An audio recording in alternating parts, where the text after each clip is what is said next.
quality and not necessarily the quantity. You can burn out doing something that you love. Burnout means you're weak. It's just so ingrained into the culture that in general, it's exhibited that way. We advocate, we really coach and help our patients so much to advocate for themselves. And yet, for some reason, we barely can do it for our colleagues, and we definitely don't do it for ourselves. Burnout is a system-driven response. It's not a character flaw. It looks different from compassion fatigue, moral injury, depression.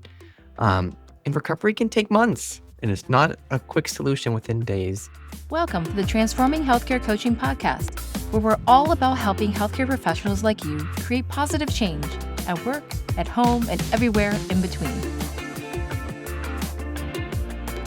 If I told you that burnout isn't about being weak, it's not fixed by a vacation, and recovery typically takes months, not days, would that change how you think about what you're experiencing right now? Lillian, if I had told our listeners that the majority of healthcare professionals will experience burnout at some point in their career, and that it's tied more to how work feels than how many hours they work, would that surprise them? And before we dive into the definitions, can you tell us what you wish every healthcare leader knew about burnout that they're probably getting wrong? Yeah, so I would say it's about the quality and not necessarily the quantity. And I also will say that you can burn out doing something that you love. And so those are two huge myths. For healthcare leaders about burnout, because I think healthcare leaders often are your greatest risk for burning out. I would say that what they think they know about burnout is that it's all about leveraging time and finding efficiencies and making ways to make the electronic medical record better. That really all has to do with schedule and the electronic medical record. It's not just about that. Stay tuned. So today we're going to talk about burnout in healthcare professionals, not just what it is, but how to recognize it, how it differs from depression, compassion fatigue, and what actual recovery looks like. And this matters because burnout doesn't just affect clinicians, it impacts patient safety, team dynamics, and the sustainability of our entire healthcare system.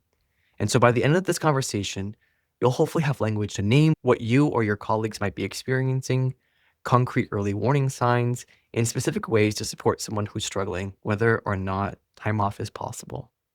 So, Lillian, thanks for being here today. Let's set the scene.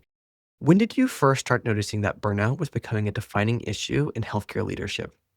I think before healthcare leadership, but just in general, burnout, I probably would say is 15 years ago when I became more interested in just, sleep, hygiene, health, and well-being for healthcare professionals in general. And then it led naturally into burnout, and the statistics, as we know, have been terrible for quite a long time. But when you start to dive into the psychological journals about burnout, there actually are full journals, an entire publication just about burnout. There are entire droves of psychologists and social scientists who only study burnout. You realize it's not just in the healthcare sector. Chaplains, other support and caregiving fields also have burnout. Burnout occurs in executive fields, business fields, entrepreneur fields. And so it's really now a problem, especially for healthcare leaders, primarily because it affects the workforce, the ability for people to donate their time for either work or voluntary projects, move organizations along. And when you think about the cost to replace one nurse, one physician, it's huge. And so, we've been all talking and thinking about it for a long time, but I think it really is a leadership problem first and foremost for that reason. Yeah. Thank you for sharing. And so to remind our listeners, Lily, you practice as a critical care ER physician, right? And what is your experience with burnout, if you don't mind sharing with our audience? Yes, I burned out 2 times in my career, one early, one almost getting to mid. And one was primarily related to the number of places I was asked to work and the number of shifts I think I was, at least that's what I thought at the time. And this is part of the reason why I realize one person's journey for burnout is not always the same as another person's. And the fact that one person can burn out more than once within a decade also showed they were for very different reasons as well. Yeah. Thank you for sharing your experience. And as a practicing PA, I've also have an experience with burnout as well during COVID pandemic, like many of our listeners here listening, struggled with a lot of these challenges that And I didn't even know that I was experiencing burnout. I knew I was challenged, right? And so a lot of the work that I needed to unfold was figuring out what burnout meant to me and figuring out how to move beyond it. And that I was at risk of this reoccurring being in the demanding field that we're in. So, Lillian, let's start with some definitions because I think a lot of us use these terms interchangeably. So, burnout, compassion fatigue, moral injury, depression, anxiety. Can you maybe break these down for us? Sure. One thing to think about is the fact that these are all different concepts, and we often are very sloppy with when we describe them. So, burnout really has been tied to Maslow, who initially described it, and that psychological phenomenon is only related to occupational stress and the work. And so, if you are not employed, it is really hard for you to actually be burned out. It's something else. And so, the three components of burnout is emotional exhaustion, depersonalization, and reduced personal accomplishment, only related primarily to the chronic occupational stress and work-related environment. And one way to sort of gauge it is that, well, you still actually like hanging out with your family, or you still can have pleasure feelings when you think about a vacation, or you do other things that bring you joy. But when it comes to work, you either feel like you're too tired and don't have the emotional capacity to show up at work, that you start to treat caring for people as people are things, and it's just another case, and you get really jaded. And we often have colleagues who speak that way about different situations that they incur. And then reduce accomplishment, meaning that you just keep thinking what you've done is not enough. I've definitely felt that one quite a bit in my first junior faculty years. That anything I did wasn't good enough. Different from burnout is something called compassion fatigue. We also can see that people who are very empathic and very invested in their patient care can almost care too much to the point where you absorb everybody else's trauma. And so there are people who are either identified as highly sensitive individuals. If you think about it, a highly sensitive person is often taking in everyone's burdens and baggage and problems and really feeling them as though it's their own and almost absorbing it too much. That's compassion fatigue. Moral injury is completely different, and there are complete books related, and Dr. Wendy Dean is one of the foremost healthcare moral injury physicians, where she's really described about how moral injury, as described from the military sector, where you have to do things that were against your own morals or against your own personal values. The system made you do it. Moral injury in healthcare is when the system made you do it, or this is just the way we're going to do things. And that system doesn't allow you to practice healthcare delivery in the way that you think is ethical and right for your own personal spiritual values, personal human related values. And so moral injury can occur to many people in very different ways, and that's been described across the entire interprofessional team. And then completely different from all of these is depression, right? So this is a mental illness where the inability to cope and function. And so thinking through that burnout, you can still sometimes cope and be present at work and not have performance issues and still be burned out. But depression then gets into a phase where you are pervasively across all life domains, not able to find any joy, meaning, purpose, function. You start to have the physical and the mental manifestations of depression, may become suicidal. And so mental health, like, this is a completely different bucket in general compared to burnout. Thank you for sharing those definitions with our audience. And one of the things that I think was highlighted that you came up that you mentioned was, burnout is a workplace phenomenon. And I see so many people say, I'm burnt out, right? At home. They're like, I'm burnt out at home. And it's, maybe I'm doing too many chores, right? It's a completely different definition, right? Unless that's your job, right? Is to be housekeeping and cleaning. And I think a lot of the definitions, you know, carry the same weight for a lot of people and impact everybody individually and uniquely, from the moral injury, right, to the compassion fatigue, to the burnout, depression, anxiety. All these terms can really impact us individually, and the solution is completely unique for everybody, right? And as coaches, what is it that we do as coaches with helping people through some of these challenges? Yeah, I think part of it really is just being present to be able to hear people, to some degree, vent and release, and then also recognize the pattern. Sometimes when you can't see the patterns yourself, when you speak them all aloud, we often reflect back and show as a mirror. What I'm hearing is in all these patterns that either some symptoms of burnout or some symptoms of depression or some symptoms of more injury, like we put a name to it. We are able to sort of take a step back because we've heard all of these things before, and we can help at least shine a little spotlight. Because I think I do remember the first time thinking that someone could label me as having burnout. You're like, oh, huh. It's sort of like the first time you're like, you have diabetes or you have hypertension. There's a name to this. Oh, then maybe there's either a treatment or I need to figure out more about these things.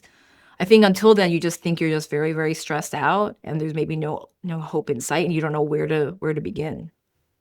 Yeah, that reflection of saying things out loud to somebody who's there to be your guide on the side to just listen and solely invested in you and, you know, who you want to be and what awareness that you can develop as a result of, reflecting back to what you just heard, what we just heard in your own words is sometimes transformational and the first step towards making some progress, right? Not always the complete solution. We don't manage mental health conditions, but we are that support and we're willing to kind of guide you in the right direction in any way we possibly can. You're so right because, awareness is the first step, because if you're not aware, then you can't think about how you might change something. Yeah.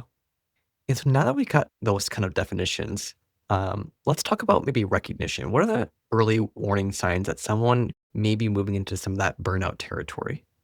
So I think the biggest one I often see is, you just dread showing up for your shift. You dread going into work, right? Or that you're the cynical one, that basically you're always the one with, like, a negative, jab when you're doing sign out and, you're sort of the crotchety one. And over time, you can't see it because it's happening to you, but your colleagues just perfunctorily sort of do their job with you in terms of, uh, just give you the bare minimum, do what you need to do, don't acknowledge and don't engage, because maybe whatever your comments are a little bit too dark, a little bit too, not positive. Um, I also would say probably you get into a little more conflict with people. Like everybody irritates you.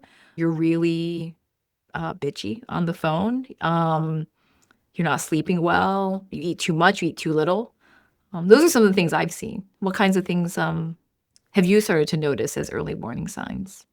I think everything you just mentioned is something that I've observed. And I think when you start to see, you know, or hear about challenges that are happening in their own life, because, one's not without the other, right? We spend a majority of our work as healthcare workers often times follows us home. So when we start to hear of some of the challenges that they're having home, whether with their relationships, right?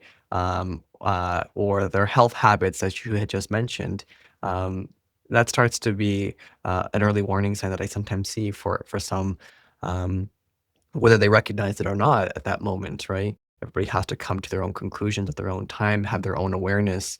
Um, and then I think another thing would be some of the things that I hear often, even too, is just this is just the way it is, right? And I think that's a big reason why those early warning signs are not something that are almost a warning for some people. It's because it's just the way it's been, right?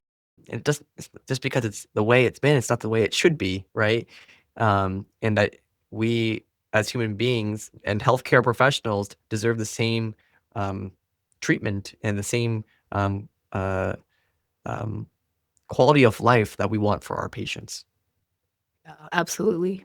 And so, before we talk about recovery, I'd like to maybe bust some myths here. So, what are some of the most dangerous misconceptions about burnout that you maybe hear in the hallways, right? Or maybe some leadership meetings or with some of your clients?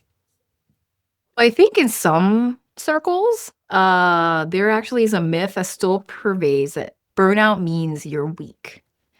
And and I know that for some places that it's just it's just so ingrained into the culture that in general, it's exhibited that way.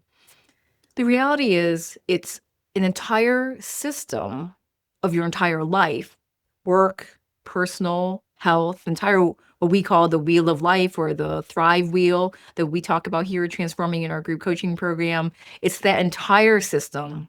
There's something not aligned. Um, and if you can figure out what's not aligned, then maybe the burnout not only can get better, but it also may potentially be somewhat prevented because you can always recalibrate.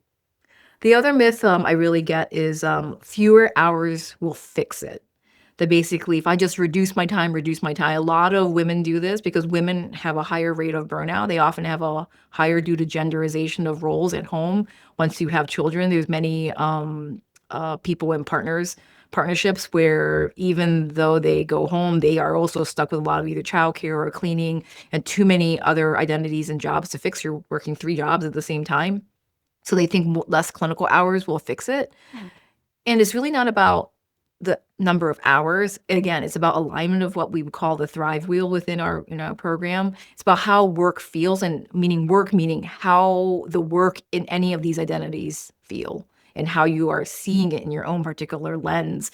So whether that's being a parent or a partner or a cleaner or housekeeper or chef for your family, or an athlete or an entrepreneur, depending what your other identities are, it's not necessarily about a pure numbers game in general. So those are some of the myths for me. Do you have any things that you've heard that you'd want to chime in on? Yeah, I think the things that I hear are maybe you just need a vacation. Yeah. Right? How many of us also think of that ourselves, right? But I just need a vacation. And maybe you do need a vacation. But right, that's oftentimes not a fix. It's just a temporary fix. It doesn't attack the root of what's going on. And so that's that and if I would encourage our listeners to think back themselves, right? How many times maybe some of the awareness that you've just developed of maybe burnout that or the struggles that you've developed over time in your healthcare career. How many of you have taken a vacation, come back to work and said, "Ah, I'm cured. I'm completely better," and it didn't come back, right? Those feelings. I would probably say not many, right?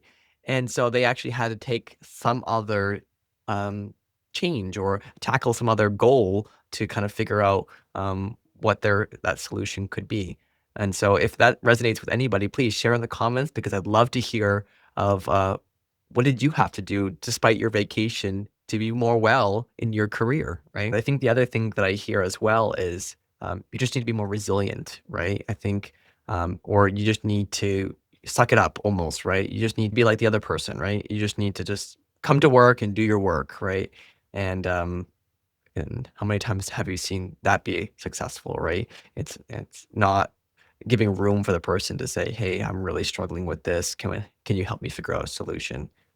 I think the most important thing you mentioned related to like it's the individual's resilience skills, meaning that so much of what we do focus on is what we can control. So even as coaches, we focus a lot about what you can control, the skills, the patterns, so that can thrive in some pretty hardy environments. But the data and the literature is pretty clear. That's 50% individual and 50% organizational. This is the reason why chief wellness officers exist across healthcare systems because they're looking at the organizational factors so at a systemic level, they can make greater change from the culture and the organization and the policies that is the structural problems that may be in the healthcare organization.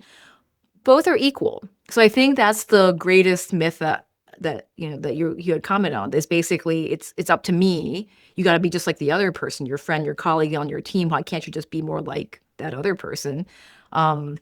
We're all unique, different individuals, and we interact with the system, and we all have different lives. So I think it's always about like taking that step back and seeing how we interact with our lives, interact with the healthcare organization specifically, and figuring out how you can partner together to find policies and small group rules within your group that can work for you.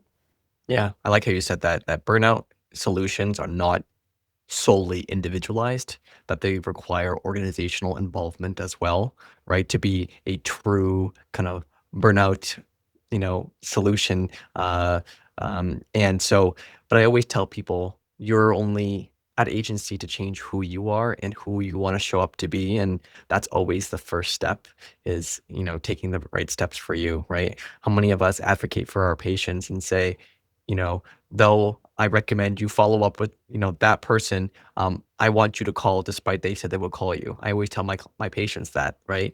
I said, despite, them being aware about you, and it's not saying they're not going to call you, but I want you to remember to take care of yourself and call as well and make sure that, you're following through on what it is that you want and what you need, right? That's the greatest truth bomb right there. We advocate, we really coach and help our patients so much to advocate for themselves. And yet, for some reason, we barely can do it for our colleagues, and we definitely don't do it for ourselves. And so I think that's super interesting that you comment on that, that we have the ability to do so, but for some reason, when we look inward, we don't see. It's hard to see, the ability to make that advocacy come to life. Exactly. So let's talk about the path forward here. What does recovery actually look like, and how can colleagues and leaders support someone without making things worse? I think the biggest thing is finding a safe place that it's actually okay to talk about it, and to have. I mean, if you can think about if your boss had your back, it would mean not reducing time, not taking a pay cut, not getting demoted, not getting projects removed from you, and instead support, meaning coaching, EAP, therapy, modification of work structure, autonomy choices, um, some flexibility for a defined period of time. For example, I think one of the most biggest things that people have, they're dealing with, for example, another new stressor in their life is that there's a caregiving issue with their elder parent or their child, and they have to also juggle their work schedule, and they just can't. They can't do it. So do a time limited trial with this particular team member. Doesn't mean forever you're changing the entire workforce policies of your entire organization. Just in this example, for 6 months, give them the grace and what's needed as a team, as a group, to readjust night shifts only or daytime only to get them through the hump, and not demote them off of all of their leadership positions. Because that often also happens too. When it's mismanaged, they're like, oh, let me just take everything off your plate. Let me delegate it all away. And I can tell you, on the other side of recovering from burnout 8 months later, people are like, oh, I'm different now. But I'm also different because I actually don't have any more responsibilities. And who am I? And now you have a different problem where you've literally taken someone off their career trajectory. So as a talent manager, as a leader, what have you really done in solving this person's burnout? It's really about trying to find creative solutions and really checking in and supporting them and saying that we'll find a way. Let's maybe. But then I think the employee, I mean, like the person in the group also has to do due diligence and actually rest and not fill their time up with other things that can burn them out, and also do self-care things and do therapy. I mean, they do have to do all of the other individual things, but I do think the team needs to think about more creatively rather than just removing things. What I'm hearing is, instead of telling somebody what to do and doing it for them of what you think is best for them, be curious, be creative, and be supportive to a member of your team by whether that be encouraging them to follow through with an EAP, right? Therapy coaching, or looking for an external coach. We have bias here, but both of us have coaches and have sometimes it's easier to talk to somebody who's not internal, right? And so these are ways of support that can really allow somebody to open up and say, I just maybe they're just not aware, right? And or maybe you as a leader can just ask some of these hard, open-ended questions that us coaches are not afraid to ask. Right? What's going on with you? How can I support you? Right. It's funny you say that, because I do think for some of the leaders that we coach, that often it comes up. We're like, let me channel let me channel you in that moment. And often many of our clients do ask about some basic coach training so that they can develop coaching type skills within their own practice. So I think educators, leaders definitely need to take some basic training in coaching skills, because it's so useful to weave into your management practice. It's not just about like what I just described. Let me tell you, like, and you summarize so well, is the boss mentality, right? Like, I'm just going to execute like what needs to happen. And it's also not the mentor activity either, where like, because you can only advocate for like what you know. And if you don't know other things in the toolbox, you don't have a big toolbox, then you yourself can't help the person, right? If your only way of coping is music and this person needs art or writing or something else or therapy, and you don't know how to do that, then it's going to be hard for them to be able to follow your particular guidance. Yeah. So sounds like we have one thing our healthcare leaders who are listening today can do, and it's just asking an open-ended question to your team member that you find could use some support. So, Lillian, if someone's listening and thinking, I need to have a conversation with my team or a team member, as we just talked about, or I think I might be experiencing this myself and some of the signs of burnout and early warning signs, what's the first step? I would say you have to name it to tame it, right? Just like emotions, you have to be able to recognize that it's happening. And if you are worried and wondering, you can take the Moslock burnout inventory or look for burnout screens online. Um, and for depression, there's actually different screens for looking at depression symptoms, but burnout, you have to do a burnout screen. That's one thing. I think the other thing too is just start talking with a friend, like someone who's either in healthcare adjacent to it. Call your EAP. Most will just give you a screening call and or free um, appointment with a therapist because you can ask that person potentially, even though it's not therapy, you can at least ask that person if these symptoms could be consistent with burnout, and then maybe it's not depression at all. Yeah. So the first step I'm hearing is say it out loud to somebody. Reach out to somebody, reach out to a resource that many of us have that just don't use or maybe not know how to use, right? Asking a supervisor if you're a frontline professional and saying, can you help me maybe navigate some of these resources? Maybe a good first step. And so, Lily, if you're a healthcare leader who's listening and wants to support their teams or themselves navigating some of these conversations, or just ultimately building a team culture where burnout is recognized and addressed early, where should they go? What should they do? You can always continue the conversation with any of us here at Transforming. I'm mostly active on LinkedIn and happy to begin just to have a conversation or just, pick my brain. Just book a call and we'll chat and sort of think through like what your unique challenges might be. We do work with individuals, groups, and teams. And so it depends on what the culture and the problem is potentially with your organization. And sometimes you just need a different person just to talk with, just to get a little bit of clarity. So we at Transforming work with healthcare leaders on building sustainable practices and supporting high-performing teams before things happen and to try to prevent people from all burning out and having issues with your workflow teams. Yeah. So reach out to Lillian on LinkedIn, Lillian Liang Emlet, or in the description, you'll see a link to book a clarity call or a strategy call with one of us. And so we can just be a voice and hear things out. And so just to recap, burnout is a system-driven response. It's not a character flaw. It looks different from compassion fatigue, moral injury, depression. And recovery can take months, and it's not a quick solution within days. And colleagues and a friend can be a very powerful protective factor through simple, concrete support and behaviors. Anything you'd like to add? No, just thanks for opening the conversation and really trying to drill down really what does it look like? Because I think it's much more prevalent than we would like to admit. And I think even if you just take one small step and check in with your team, you'd be surprised that there's a lot bubbling underneath the surface for all of us, including us as a leader. So that means finding other leaders, finding other people you can trust. You yourself should just check in and see Yeah. where you are today. You aren't alone. We're here. There's support where you need it.